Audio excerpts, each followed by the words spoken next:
I'll talk to a lot of strugglers and I'll often ask the question, right now, at this moment, can you think of in the back of your mind some kind of access point that if you were in a weak moment, you'd be able to get illicit material?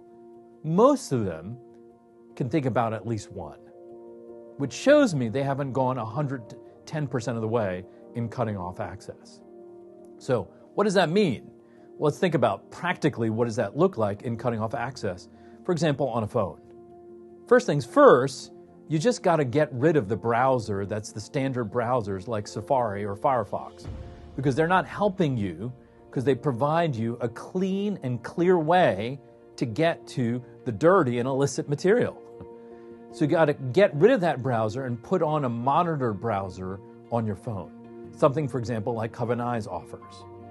Secondly, you got to get rid of that app store. Because in a weak moment, what are you going to do? Even if you clear out all the illicit material, all the illicit apps, you're going to download something that you shouldn't have on your phone, because in a weak moment, you're going to go after the illicit material. Thirdly, you cannot be the administrator on your phone.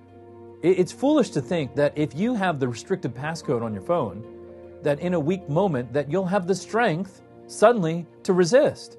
No, in fact, you'll plug in those numbers, you'll download something inappropriate, and you'll stumble yet again. And fourthly, you've got to figure out what apps are causing problems and get them off your phone. Now, you might think like, well, there are dozens and dozens of apps. When does this stop? Well, it stops when you actually break the problem with addiction. Until then, we're going to put up every bit of firewall and boundary that we can to stop you from acting out. And there are a lot of ways in which going through an app can be a workaround to getting to illicit material. Now, a lot of people don't know what I mean when I say workaround. An addict, when they're in a bad spot, are going to do everything they can to get access to illicit material. So they won't go through the typical route, which is like going through a browser. They'll go to their ESPN app. And when you watch an NFL replay, it's pulling up some form of a browser for you to watch the video. So you don't have to go to your Firefox or Safari browser. You can actually go through an app to a browser, which is a workaround to get to the illicit content. So what do we got to do? We got to get rid of those apps that are causing problems and get them all off of your phone. So make sure that the person who's the administrator of your phone is not you, but some friend who you can trust with the technology. Now here's a caveat. Everybody goes, well, how do I then download something for work? Because if I need something, then I'm not going to be able to get that done. So I don't want to give the passcode away to someone else. Well, here's what you do. You give it to someone who's accessible. So I've got plenty of guys from which I'm the administrator for their phone. And so therefore, when they need something for work, they will text me and say, hey, I need to get something downloaded to my phone. And they'll show up at my office at 11 o'clock, say, I will step out of my office, get their phone, put the passcode in, they download whatever they need, then I put the passcode back in, and then hand the phone right back to them.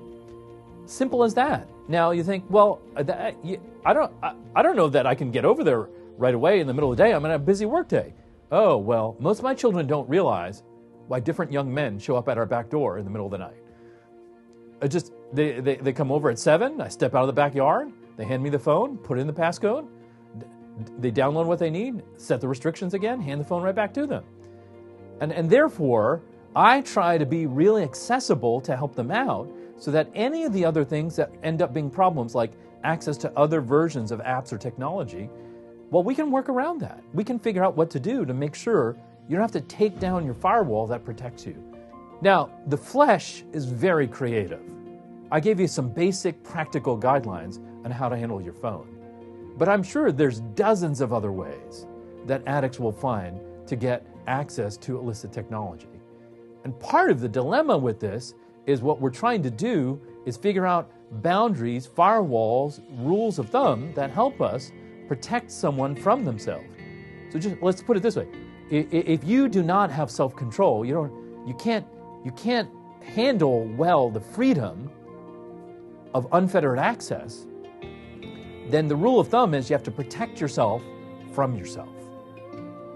You're just not at a place spiritually because of your immaturity, because of your addiction. that you can handle open freedom. And so we're going to draw the line in a way that prevents you from getting access to something that you can't handle. And so therefore, we're going to be really careful where we set up those boundaries. And I want to cut everything out, every possibility out, because it's dangerous for your soul to have that unfettered access overall.